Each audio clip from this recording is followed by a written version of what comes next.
Assalamualaikum guys.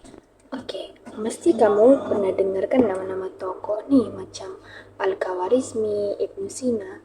Tapi kamu pernah dengarkah nama tokoh Ahmad Urabi Pasha? Kan? So hari ini kita akan bincang pasal tokoh ini. Let's go.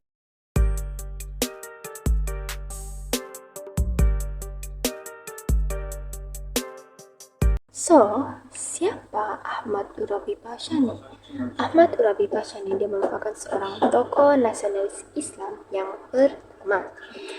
Dia dilahirkan pada 1 April 1841 di Zagazig, Egypt.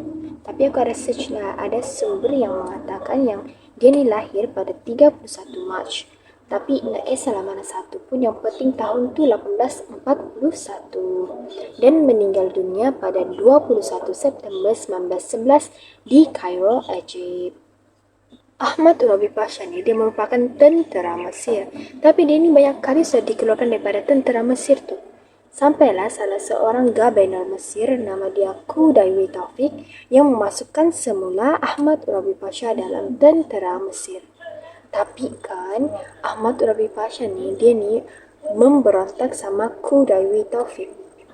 Mesti tertanya-tanyakan kenapa Ahmad Urabi Pasha ni dia mengkhianat dengan Khudaywi Taufik.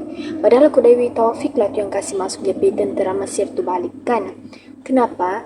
Sebelum tu sebenarnya Mesir ni pernah di bawah pemerintahan Turki Uthmaniyah. Tapi pada tahun 1789 Perancis ni mengambil alih. Dan Turki ni membuat perjanjian dengan British ataupun bekerjasama. Akhirnya British ni berjaya menyebabkan Perancis tu undur diri daripada Mesir dan akhirnya British tu yang bertapak di Mesir. Okey, balik kepada question kita. Kenapa Ahmad Urabi Pasha dia mengkhianat dengan Khudaywi Taufik? Sebab British ni menggunakan Khudaywi Taufik supaya peluang diorang untuk bertapak di Mesir tu lebih besar.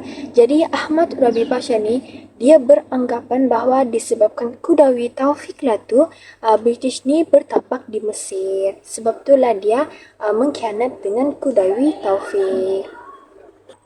Kamu mau tahu ke? Masyarakat Mesir ni, diorang mengalami kemerosotan dari segi pemikiran. Kenapa? Sebab diorang ni sudah terpengaruh dengan budaya-budaya barat yang dibawa oleh British ke dalam Mesir.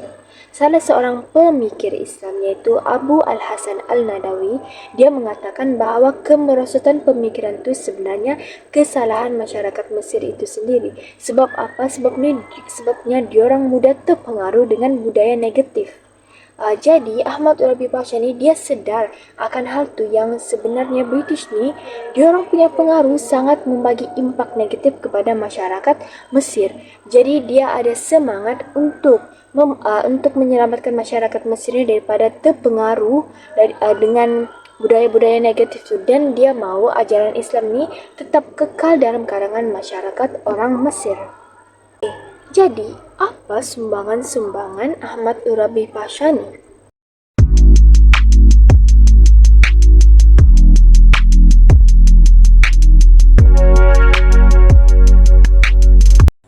Sumbangan Ahmad Urabi Pasha yang pertama ialah dia memimpin gerakan pemberontakan dalam kalangan tentera Mesir. Gerakan ini dikenali sebagai Gerakan Urabi Pasha. Kenapa gerakan ini ditubuhkan? Sebab orang Turki Çerçesya ni diorang mendapat hak lebih berbanding golongan felahin iaitu golongan tentera Mesir. Sebenarnya berlaku kemelesatan ekonomi di Mesir. Jadi ramai tentera felahin ni, tentera Mesir ni diorang punya khidmat tu diberhentikan. Tapi Turki Çerçesya diorang punya khidmat tu masih diteruskan. Jadi diorang rasa jealous lah. Jadi ramai tentera ni diorang bergabung dengan 3 kolonel ni iaitu Ahmad Urabi Pasha, Ali Fahmi dan Sami Al-Barudi. Sumbangannya yang kedua ialah dia memimpin gerakan penentangan golongan awam. Sebelum tercetusnya pemberontakan Urabi pada 1881 hingga 1882, ada 2 golongan yang muncul yang menentang penguasaan asing. Golongan pertama adalah bangsawan, pegawai kerajaan, ulama dan juga tuan tanah. Golongan yang kedua adalah tentera Mesir yang berketurunan felahin. Felahin ni apa? Dia adalah petani ataupun orang-orang kampung. So kenapa ramai golongan awam felah ini diorang menyokong pemberontakan Urabi? Sebab apa? Sebab tuan tanah felah ini, iaitu tuan tanah petani, diorang sangat tertekan dengan peminjam wang yang berketurunan Lebanon Kristian. Sebab apa? Kadar faedah pinjaman riba ni yang dikenakan sama diorang sangat-sangat tinggi. So bila diorang tak dapat bayar, tanah diorang tu diambil tanpa bertolak ansur. Tambahan pula, cukai yang dikenakan oleh kerajaan terhadap diorang ni sangat tinggi. Sebab apa? Kerajaan ni, diorang ni ada hutang dengan pemodal asing iaitu sebanyak 100 juta. Jadi cara diorang selesaikan, diorang mengenakan cukai yang tinggi terhadap golongan-golongan felah ini. So ramai golongan awam felah ini diorang join pemberontakan Urabi. Tambahan pula, Ahmad Urabi Pasha ni, dia menjanjikan bahawa cukai yang dikenakan tidak akan tinggi dan juga dia akan menghukum golongan-golongan peminjam wang. Sumbangannya yang seterusnya adalah menubuhkan parti kebangsaan. Parti ini dikenali sebagai Al-Hizbu Al-Watani dan parti ini ditubuhkan atas galakan Khedive Ismail iaitu Perdana Menteri Mesir. Antara perjuangan parti ini adalah dorang akan membayar segala hutang piutang dengan asing asalkan harta rakyat tempatan Mesir tidak diusik, dan juga peranan Khedive perlu dipulihkan semula dan juga pendapatan daripada kereta api Mesir perlu dipulangkan kepada Mesir. Namun segala usaha parti ini gagal dan akhirnya pihak British melucutkan jawatan Khedive Ismail dan menggantikannya dengan anaknya itu Khedive Taufik ataupun Khudwawi Taufik pada 1879.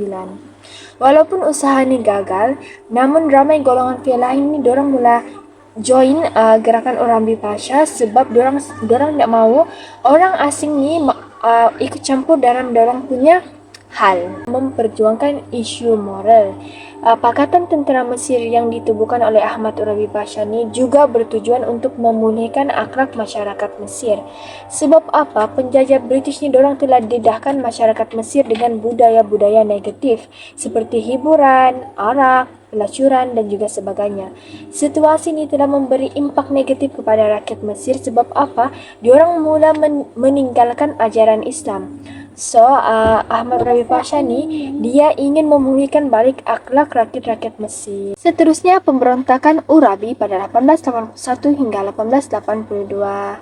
Pada hujung tahun 1881, Ahmad Urabi Pasha serta penyokongnya telah merampas kuasa Khedive Taufik yang mendesak Khedive Taufik ni untuk meminta perlindungan daripada British.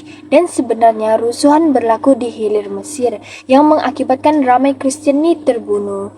Jadi untuk memulihkan keadaan tu dan juga untuk menguasai terusan Suez, jadi British ni dorang menceroboh Mesir secara langsung pada 1882. Dan akhirnya pada Julai 1882, British ni dorang menghantar armada tentera yang dipimpin oleh Laksamana Simar untuk memaksa pihak pemberontak iaitu pihak Ahmad Urabi Pasha untuk membubarkan dorang punya pertahanan di Iskandaria. Tapi permintaan ni ditolak yang mengakibatkan British ni akhirnya menguasai Port Said, Ismailia dan juga Bandar Suez.